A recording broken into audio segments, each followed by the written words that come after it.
L'impresa di trasporto non risponde delle violazioni al codice della strada commesse durante il lavoro dai conducenti alle proprie dipendenze cui abbia fornito istruzioni in contrasto con il regolamento 561 del 2006 Comunità Europea, perché tale responsabilità è esclusivamente del conducente. falso e voi?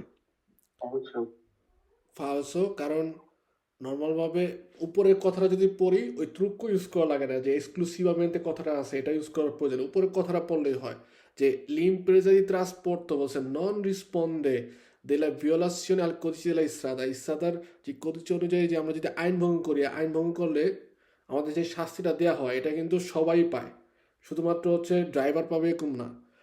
আমাদের যে company আন্ডারে কাজ করব সে পাবে, যে কারিগরি করছে আমাদের মালামাল সে পাবে, ডেস্টিনেশনে মানে সবাই মিলে পায়।